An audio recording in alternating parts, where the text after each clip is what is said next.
Hello students, welcome to SP class that is lecture 3।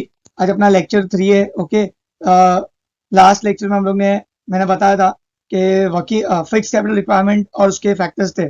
आज हम लोग वर्किंग कैपिटल और उसका फैक्टर्स हम लोग देखेंगे। ओके, तो चलो देखते हैं। So working capital is a capital which is use to carry out day to day business activities. Okay, company में two types of capital requirement होता है, एक होता है फिक्स और एक होता है वर्किंग। तो फिक्स कैपिटल के बारे में मैंने लास्ट लेक्चर में ऑलरेडी बताया आपको। ओके, और अभी मैं आपको वर्किंग कैपिटल के रिक्वायरमेंट के बारे में बताऊंगा। अब कंपनी को जो day to day business activity करना है, डे टू डे ऑपरेशन करना है, ओके, तो उसके लिए कंपनी को वर्किंग कैपिटल का रिक्वायरमेंट होता है, राइट। जैसे कि डे टू डे एक्टिविटीज में मैं बात करूँ तो रॉ मटेरियल परचेज करना, लेबर को वेजेस का पेमेंट करना, ठीक है, देन मेंटेनेंस चार्जेस, देन उसके बाद इलेक्ट्रिसिटी का बिल का पेमेंट, ये सब चीजें डे टू डे एक्टिविटीज में आती है। ओके, तो ये सब चीजों के लिए कंपनी को वर्किंग कैपिटल का रिक्वायरमेंट रहता है।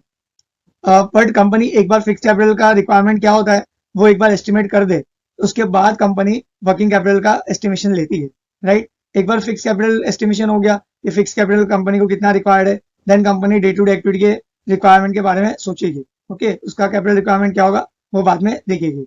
देन अब देखते हैं next factors affecting fix capital working capital requirement.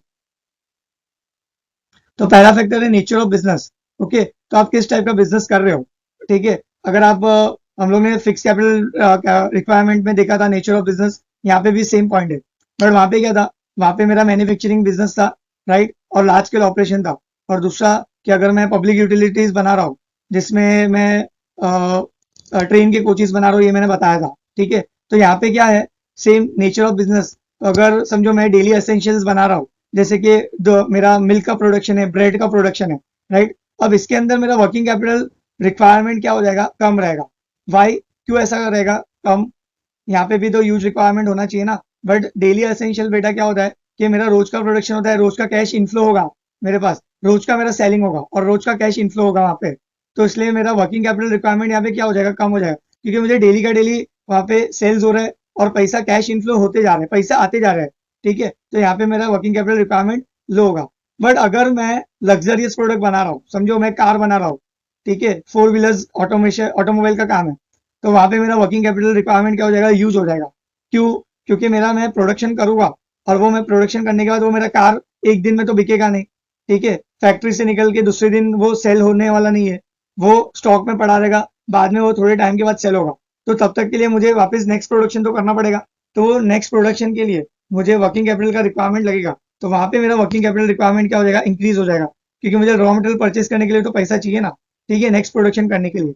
Now next point is my size of business. अगर मेरा बिजनेस का साइज लार्ज स्केल ऑपरेशन है, ठीक है, अगर मैं बड़े पैमाने पे ऑपरेशन, लार्ज स्केल पे ऑपरेशन कर रहा हूँ, बड़े पैमाने पे प्रोडक्शन कर रहा हूँ, तो मेरा यहाँ पे क्या होगा, वर्किंग कैपिटल का रिक्वायरमेंट जो रहेगा वो ज्यादा रहेगा, ठीक है। नेक्स्ट मेरा पॉइंट है बेटा वॉल्यूम ऑफ सेल्स। ओके, अब मेरा वॉल्यूम ऑफ सेल्स है ना डायरेक्टली रिलेटेड है वर्किंग कैपिटल के रिक्वायरमेंट से। कैसे, अब मेरा समझो सेल्स इंक्रीज होगा तो मेरा प्रोडक्शन भी इंक्रीज करना पड़ेगा। अगर प्रोडक्शन इंक्रीज करना है तो मुझे रॉ मटेरियल ज्यादा परचेज करना पड़ेगा। तो अगर मैं रॉ मटेरियल ज्यादा परचेज करना है तो मुझे वर्किंग कैपिटल रिक्वायरमेंट क्या हो जाएगा, मेरा यूज हो जाएगा, ज्यादा हो जाएगा। देन मेरा नेक्स्ट पॉइंट है बेटा प्रोडक्शन साइकिल। अब कोई भी चीज प्रोडक्शन करने के लिए ना एक प्रोसेस होता है, ठीक है। अगर मेरा एक फॉर एग्जाम्पल मैं ले लूँ कि ऑयल निकालना है मुझे, कोकोनट ऑयल, ठीक है। तो सबसे पहले मुझे क्या करना पड़ेगा, कोकोनट को क्लीनिंग करना पड़ेगा, फिर क्रशिंग होगा, फिर उसमें से ऑयल एक्सट्रैक्टिंग होगा, देन पैकेजिंग होगा, और बरोबर। तो मेरा 4 प्रोसेस से है ना ये प्रोडक्शन होने वाला है। ऑयल जो एक्सट्रैक्ट होगा वो 4 प्रोसेस से जाने वाला है, ठीक है। अगर ये 4 प्रोसेस को मुझे पूरा महीना भर लगता है, राइट, तो फिर ये प्रोडक्शन करने में, ऑयल प्रोडक्शन करने में पूरा महीना जा रहा है, ठीक है। तो ये लॉन्गर पीरियड है। ओके, तो लॉन्गर पीरियड जब रहेगा तो मेरा वर्किंग कैपिटल रिक्वायरमेंट क्या हो जाएगा बेटा, इंक्रीज हो जाएगा। बट अगर वही शॉर्टर पीरियड के लिए रहेगा प्रोडक्शन साइकिल, तो मेरा जो वर्किंग कैपिटल रिक्वायरमेंट है वो थोड़ा लो रहेगा, कम लगेगा यहाँ पे मुझे, ठीक है। नेक्स्ट मेरा क्या है, बिजनेस साइकिल। अगर मेरा इकोनॉमी है ना बूम में है, ठीक है, जहाँ पे सेल्स बहुत हाई होने वाले, सेल्स बहुत हाई होता है, ठीक है, बूम पीरियड। एंड अगर मेरा रिसेशन पीरियड है, ठीक है, जहाँ पे सेल्स मेरा कम होने वाला है। तो अगर बूम पीरियड है जहाँ पे मेरा सेल्स ज्यादा होने वाला है, तो वहां पे मेरा वर्किंग कैपिटल रिक्वायरमेंट क्या होगा बेटा, इंक्रीज हो जाएगा। बट अगर वही मैं बोलूँ कि मेरा रिसेशन पीरियड है, तो लोगों के पास पैसा नहीं रहेगा रिसेशन सिचुएशन में, ठीक है, रिसेशन पीरियड में, तो लोग क्या करेंगे, उतना खरीदेंगे नहीं। तो खरीदेंगे नहीं तो मेरा सेल्स भी नहीं होगा, सेल्स नहीं होगा तो मैं प्रोडक्शन क्या कर दूंगा, कम कर दूंगा, तो मेरा वर्किंग कैपिटल रिक्वायरमेंट यहाँ पे क्या हो जाएगा, लो हो जाएगा, कंपेरेटिवली कम हो जाएगा। ठीक है, नेक्स्ट है मेरा terms and purchase of sales. अब समझो यहाँ पे क्या होता है कि जो मैं रॉ मटेरियल परचेज करके ला रहा हूँ, ठीक है, वहां पे मुझे जो उधारी मतलब क्रेडिट है पॉलिसी जो है ना, वो मुझे वहां पे क्या बोल रहे हैं कि आपको 15 डेज मिलेगा पेमेंट करने के लिए। ठीक है, और अगर सेल्स मैंने किया और मैंने 20 डेज दे दिया पेमेंट करने के लिए, ठीक है, तो क्या हो जाएगा, यहाँ पे मुझे प्रॉब्लम हो जाएगा, राइट। तो यहाँ पे मेरा वर्किंग कैपिटल रिक्वायरमेंट क्या होना, इंक्रीज हो सकता है। बट अगर वही चीज मैंने ना थोड़ा कंट्रोल में रखा, थोड़ा सिस्टम में रखा, समझो मुझे मैंने परचेज किया है, वो मुझे 20 डेज दे रहे हैं, और मैंने जो सेल्स किया है मैं 15 डेज दूंगा, तो उसमें क्या होगा, मेरा जो पेमेंट है वो 15 दिन में आ जाएगा, और मुझे पेमेंट कब करना है, 20 डेज में, राइट। तो मेरे पास 5 डेज बफर टाइम रहेगा, उसके अंदर मैं पेमेंट अरेंजमेंट करके कैसे भी मेरा पेमेंट हो सकता है, राइट।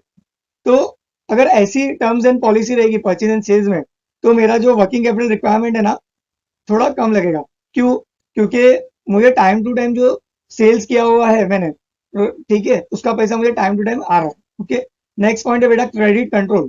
क्रेडिट कंट्रोल में अब मेरी जो सेल्स पॉलिसी है वो अगर लिबरल है, लिबरल मतलब क्या, फ्री है, मैंने सेल्स किया और मैं सेल्स कर रहा हूँ तो मैं एकदम छूट दे रहा हूँ कि मतलब पेमेंट 10 डेज का बोला 15 डेज में आ रहा है, तो ऐसा अगर कुछ रहेगा तो फिर वहां पे मुझे क्या है ना वर्किंग कैपिटल रिक्वायरमेंट इंक्रीज हो जाएगा, क्योंकि मेरे पास पैसा नहीं रहेगा ना रॉ मटेरियल परचेज करने के लिए। सेल्स तो हो गया, और आगे का रॉ मटेरियल में कैसे लाऊं, पैसा तो रहना चाहिए, राइट। तो इसलिए मुझे जो मेरा क्रेडिट पॉलिसी है ना, क्रेडिट कंट्रोल मुझे रखना पड़ेगा। मतलब मैं अगर सेल्स करूँ तो टाइमली मुझे कलेक्शन करना है, टाइमली मुझे वो पेमेंट आना चाहिए, तभी मेरा काम होगा। ओके, नेक्स्ट है बेटा, नेक्स्ट पॉइंट क्या है ग्रोथ एंड एक्सपांशन है बेटा। नेक्स्ट पॉइंट क्या है, ग्रोथ एंड एक्सपांशन।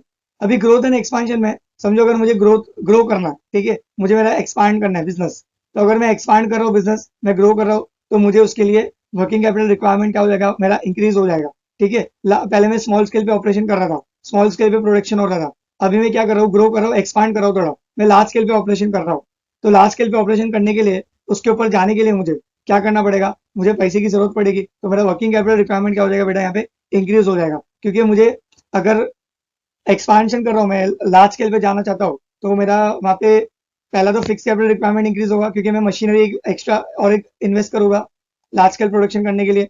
देन मेरे लेबर्स भी लगेंगे मुझे, तो लेबर्स भी मुझे चाहिए, तो लेबर का डेली वेजेस का भी पैसा होना चाहिए, तो मेरा वर्किंग कैपिटल रिक्वायरमेंट इंक्रीज होगा। ओके, नेक्स्ट पॉइंट है बेटा मैनेजमेंट एबिलिटी। अगर समझो प्रॉपर कोऑर्डिनेशन है मैनेजमेंट के अंदर, ओके, जैसे प्रोडक्शन और डिस्ट्रीब्यूशन में कर रहा हूँ, तो उसके अंदर प्रॉपर कोऑर्डिनेशन है, और रॉ मटेरियल भी जो परचेज करके ला रहे हैं उसके अंदर भी प्रॉपर कोऑर्डिनेशन है। मतलब जो जितने भी डिपार्टमेंट्स है फैक्ट्री के अंदर, कंपनी के अंदर, वो सबका अपना आपस में प्रॉपर कोऑर्डिनेशन है, बरोबर। तो क्या होगा, वर्किंग कैपिटल रिक्वायरमेंट मेरा रिड्यूस हो जाएगा, टाइमली प्रोडक्शन होगा, टाइमली रॉ मटेरियल आ रहा है, टाइमली उसको डिस्ट्रीब्यूशन होगा, एंड टाइमली सेल्स होकर मेरा पैसा कैश इनफ्लो मेरा अप्रोप्रिएट रहेगा। ठीक है, तो उसके वजह से क्या होगा, मेरा जो वर्किंग कैपिटल रिक्वायरमेंट है वो डिक्रीज होगा। नेक्स्ट लास्ट पॉइंट है बेटा एक्सटर्नल फैक्टर्स। एक्सटर्नल फैक्टर्स मतलब क्या, अब जो बैंक है, फाइनेंशियल इंस्टीट्यूशन है, अगर वहां से मुझे टाइमली फंडिंग्स होगा, राइट, टाइमली फंडिंग्स होगा, तो मेरा वर्किंग कैपिटल रिक्वायरमेंट है ना रिड्यूस होगा, क्योंकि मुझे टाइम टू टाइम फंडिंग्स हो रहा है, मैं टाइम टू टाइम है ना अच्छे से प्रोडक्शन कर पाऊंगा, तो अच्छे से मेरा डिस्ट्रीब्यूशन होगा और सेल्स भी होगा, तो और मेरा कैश इनफ्लो क्या होगा, टाइमली इंक्रीज होगा। तो उसके वजह से क्या होगा कि मेरा जो वर्किंग कैपिटल रिक्वायरमेंट है ना बेटा वो रिड्यूस होगा। तो इसी के साथ है ना मेरा ये 10 पॉइंट्स ऑफ वर्किंग कैपिटल बेटा यहाँ पे खत्म होता है, और ये चैप्टर भी यहाँ पे एंड होता है, ठीक है, लेक्चर 3 में। तो अगर आपको होप यहाँ तक सबको समझ में आया होगा, ठीक है, और आप टेक्स्ट बुक से अब मैंने यहाँ पे सिर्फ पॉइंटर्स में बताया, तो आप टेक्स्ट बुक को रीड करो, और उसमें जो भी ग्रामर्स है, क्योंकि हमारा लिखने में ग्रामेटिकल मिस्टेक्स वगैरह होता है, तो ये सब चीज़ों पे आपको ध्यान देना बेटा। तो ये सब चीज़ आप टेक्स्ट बुक रीड करोगे तभी आपको आएगा। Okay, thank you for this lecture.